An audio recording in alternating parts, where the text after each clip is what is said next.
Hello and welcome to Bird and Bird's Retail Therapy podcast, where we explore the trends, changes and legal aspects of the retail and consumer industries.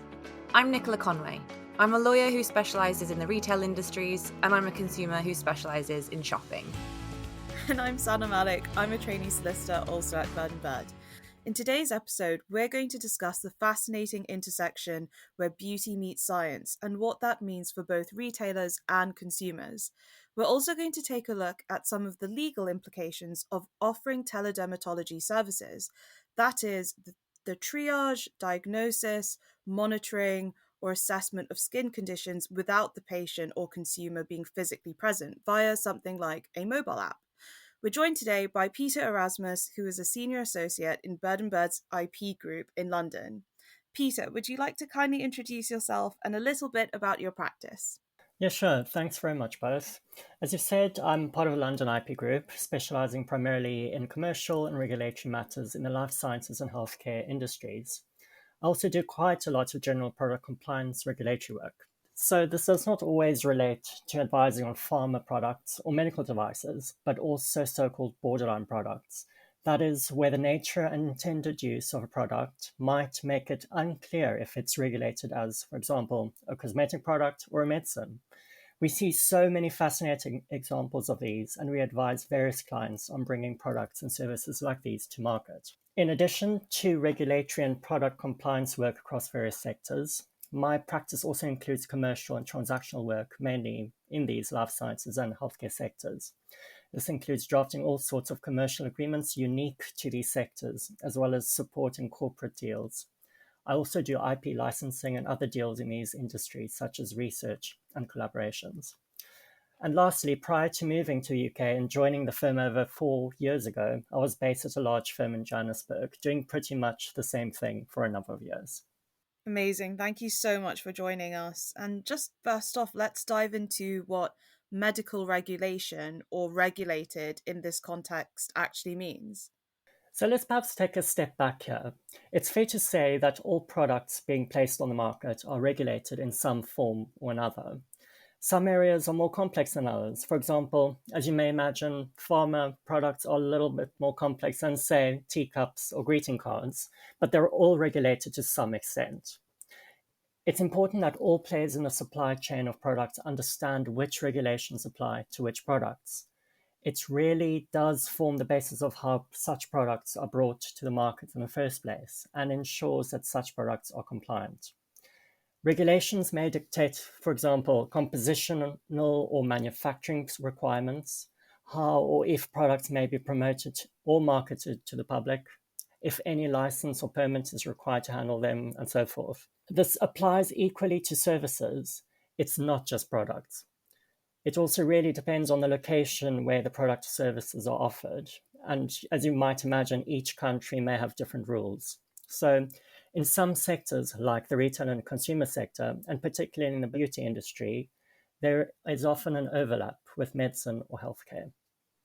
That's really interesting to hear. Could you give us a couple of examples of pitfalls that beauty brands might commonly fall into, maybe?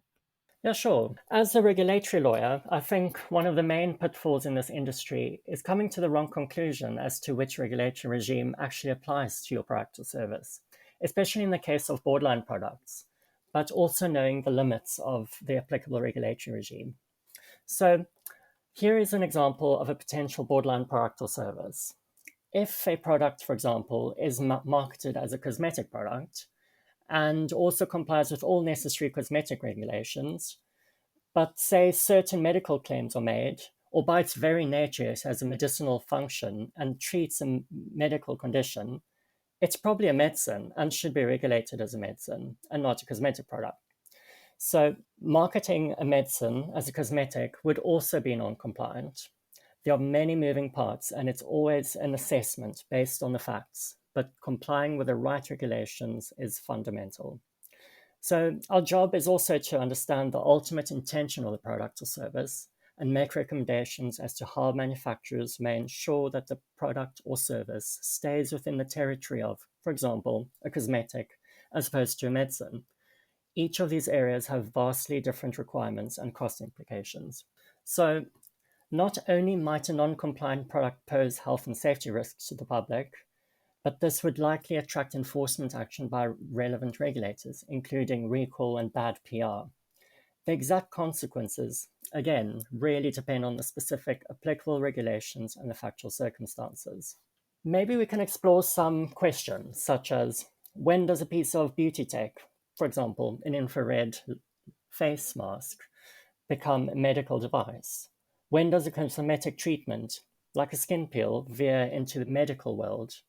When does a food or nutritional supplement become a medicine? This is the kind of questions we assist clients with almost on a daily basis. The key question when assessing if a beauty product is potentially a medical product is essentially, does it have a medical purpose? And that is a mantra by which we live when advising clients on these questions. So depending on the product or service, the criteria may be different, but it basically boils down to this fundamental question. So if the infrared light mask intends to treat a medical condition of the skin, then it's quite likely a medical device.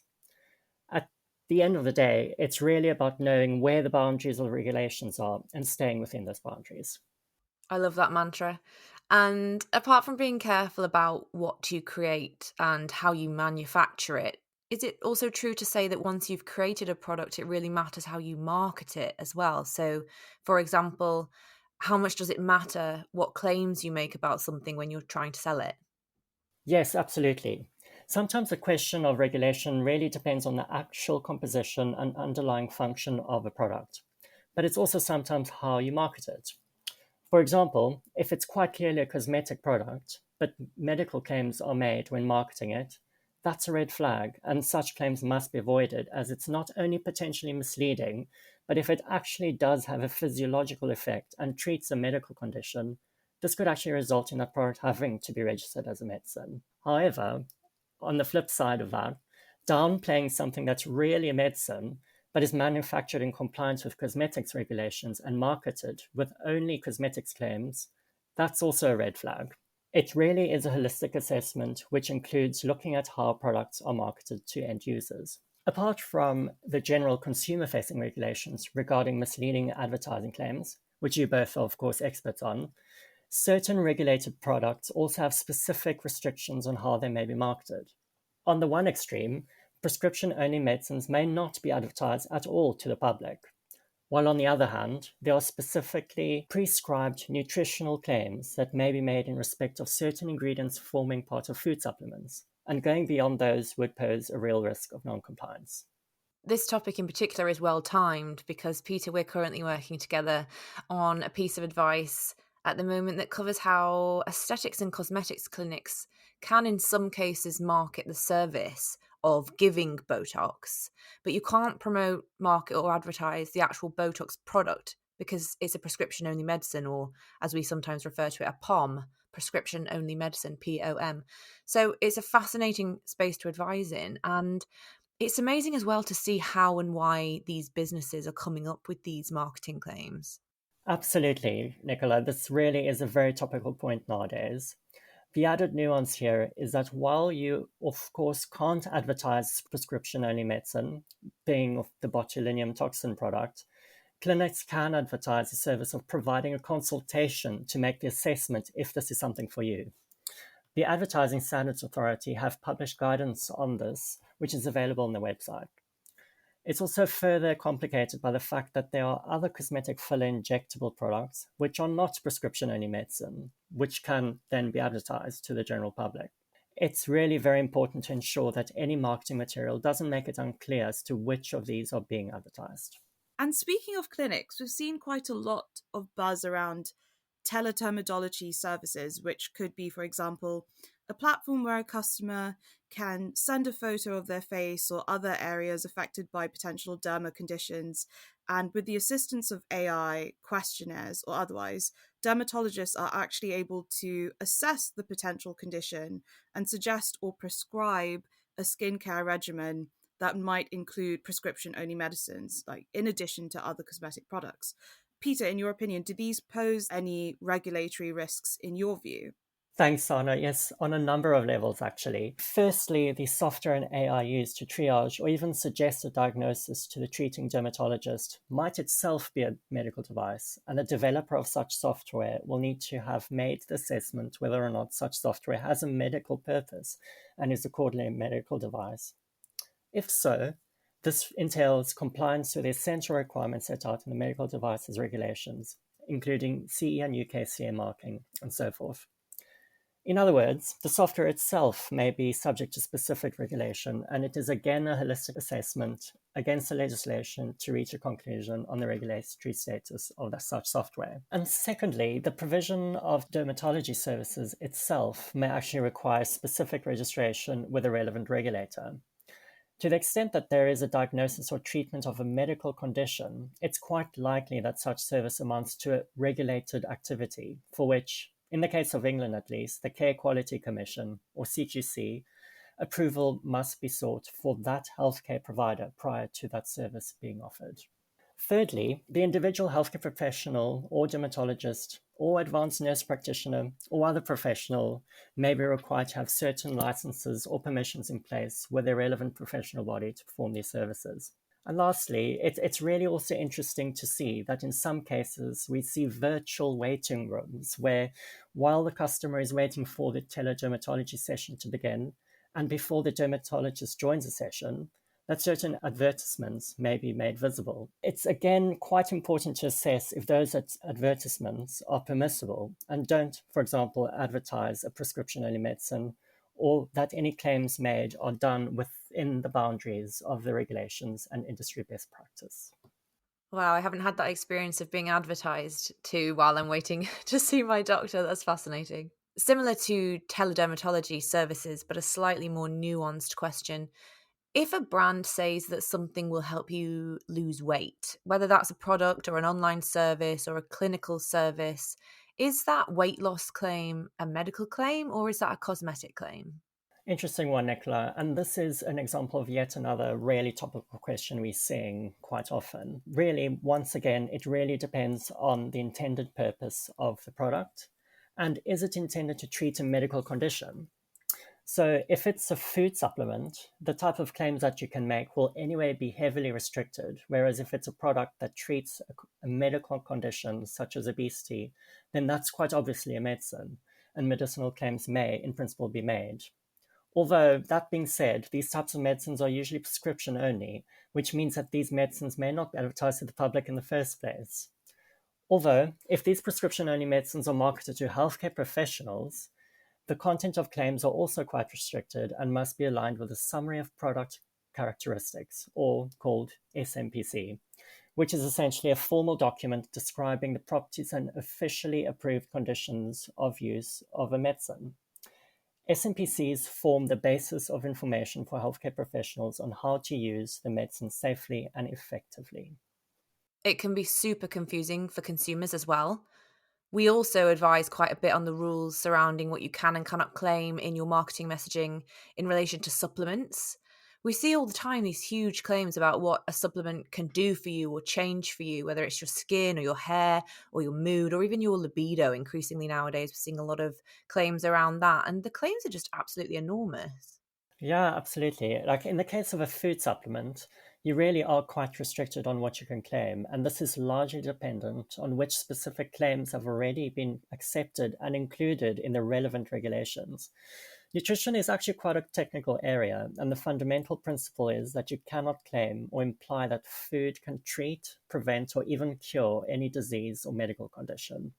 Thank you so much, Peter. Thank you for that rundown. That makes so much sense. I know something we worked on together was taking a look at regulations and licenses needed for spas and facialists who actually operate in retail environments. Could you tell us some more about this? Absolutely, Sana. That was a really fascinating matter that we were involved in. In the UK, regulations and licensing requirements for spas and facialists operating in the retail environment can really vary significantly, depending on either the jurisdiction or the type of services that are being offered. So in the UK, the jurisdiction really plays a very important role, and the licensing conditions and requirements can really depend from even from borough to borough. And the services can be really kind of niche. I mean, you can have different requirements for microneedling, lymphatic drainage massage, and so forth. Generally, though, these regulations aim to ensure consumer safety, maintain hygiene standards, and uphold professional competence. Some notable regulations and licenses that may apply include something like a business license, and this really does depend on the individual borough or county. Spas and facialists typically need a general business license to operate legally within a specific city or municipality. Another kind of category of regulation includes cosmetology or esthetician licenses. Estheticians, also known as skincare specialists, sometimes require a cosmetology or esthetician license to perform facial treatments, such as facials, peels, and exfoliation. Licensing requirements often include completing a state-approved training program and passing a licensing exam. This is in contrast to some jurisdictions where none of this is required. So it really does depend where this service is being provided. In addition to that, I think our matter is specifically related to massage therapy licenses, and we saw that the requirements throughout London and England were vastly different, and it was really not a consistent approach. But that's really enforces the importance to kind of look at this on a case-by-case basis. In addition, from a retail perspective, from a product licensing and compliance perspective, if the spa actually sells skincare products and it acts as a retailer, they also need to ensure that the products themselves comply with the regulatory requirements set out under the cosmetics regulations. This just gives a taste of some of the commercial and legal ramifications that really come into play when looking at matters like these. Well, there's a lot of food for thought for our brands and retailers here, so let's let all of that sink in. And in the meantime, let's close the episode with our fun little question. Peter and then Sana, what's something that you purchased or were gifted recently that you love? On the cosmetics side of things, my wife and I were recently in Athens for a long weekend, and we came across a store called the Naxos Apothecary. I'm not sure if anybody of you have heard of that. It's the most beautiful yet uncomplicated space, and it's in the same group as the Kores brand of cosmetics, which you might have seen before. They're proudly Greek and passionate about using local and natural ingredients in their products, and this really resonates with me. This is obviously not a paid promotion, but we ended up getting quite a lot of stuff. But I really have been enjoying the Kores Greek yogurt probiotic quench night cream. As one reaches a certain age, these things become a little bit more important. It has a clean, non-perfumed smell, and it's not oily at all, and it absorbs quite quickly. An added bonus is that it reminds me of the fantastic local food we had, including Greek yogurt, which really is different out there. Well, maybe perhaps this is an example of a borderline product where food meets cosmetics. Well, maybe not. That sounds amazing. I love that product. I feel like you've sold that to me and I will actually be buying that. Kind of similar to yours, Peter. I love the concept of kind of when local ingredients or kind of food products meet beauty products. So I absolutely love the Burt's Bees, the original kind of wax lip balm that they sell. It's so natural, it's perfect for sensitive skin, and it's got like a slight plumping effect too. What about you, Nicola? Which fragrance do you like? Do you just like the original fragrance or do you like their new ones? They've got one that's coconut and pear. I haven't tried the coconut and pear one. No, I've had the pomegranate, rose, Ooh. and original. But for Okay. me, it's the original. They've come out with a lot of new fragrances recently and they're all really interesting actually. Quite unusual Have ones. you tried them? Yeah, the coconut and pear one is a winner. Oh my gosh. That combination, I'm so intrigued. Yes, Yeah. okay, I'm going to try that. That sounds amazing. I'm going off piste here. I don't have a cosmetic product for once. The last thing that I purchased was a ballot entry for the 2025 London Marathon, which I'm excited about, but also very scared because I've never done a marathon. But here we go. Well, good luck with that. The thing, I'm sorry, I'm just in shock. I'm also in shock. Believe me, I've been influenced. But the thing with the ballot is I think something like, I'm making this statistic up, but I think something like only 50% of the people who enter the ballot get into the marathon anyway. So it's a little bit like a Oh. low risk thing for now. If I actually get through the ballot, then I'll be very scared.